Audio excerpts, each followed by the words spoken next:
साहब चलोगे? कितना लोगे? 3 घंटे का 10,000। मैं सिर्फ 5,000 रुपए दूंगा। ठीक है सर। बट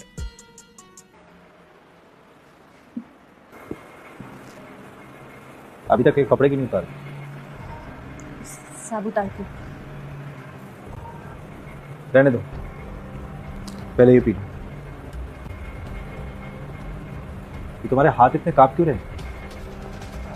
साहब कुछ नहीं। एक बात बताओ, ये काम तुम कब से कर रही हो? साहब ये मेरा पहली बार है। साहब ये सब छोड़िए ना, आपको इससे क्या लेना देना।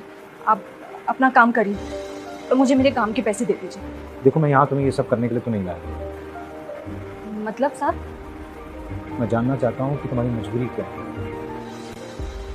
मेरी मजबूरी जानकर आप क्या करेंगे साहब?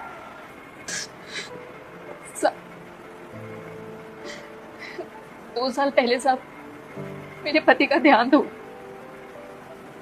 और उसके बाद मेरे ससुराल वालों ने मुझे और मेरे बच्चे को घर से निकाल दिया साहब। तर तर की ठोकरें खा रही थी साहब, पर अपने हालातों के चक्कर में मैं अपने बच्चे का भविष्य तो संकट में नहीं डाल सकती थी ना साहब। मुझे पैसों की जरूरत पड़ी साहब, तो मैंने मालिक से पैसे मांगे। मालिक ने कहा कि मैं एक शर्त पे पैसे दूंगा कि मुझे उसके साथ एक रात के लिए सोना पड़ेगा सर। करे मुझे इतना कुछ सहना पड़ रहा है, तो फिर मैं इसी काम को अपना धंधा बना देती हूँ साहब। मैंने सोचा कि मैं वेश्या का काम करूंगी। ये जो मर्द होते हैं ना साहब, ये औरत को एक खिलौने जैसे समझते हैं और अपने हिसाब से चलाना चाहते हैं। हम जैसी औरतें इस समाज में चैन से नहीं जी सकती साहब। देखो, सारे मर्द ऐसे नहीं होते हैं। सब मर्द एक जैसे होते हैं साहब, बस औरत की मजबूरी का फायदा उठाना जानते हैं।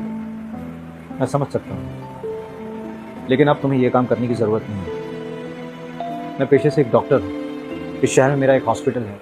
तुम कल सुबह वहां पे आ सकती हो काम करने। आप सच कह रहे हैं? हाँ, देखो, वहां आओगी, वहां के तौर तरीके सीखोगी, काम सीखोगी, मैं तुम्हें महीने में सैलरी भी दूंगा।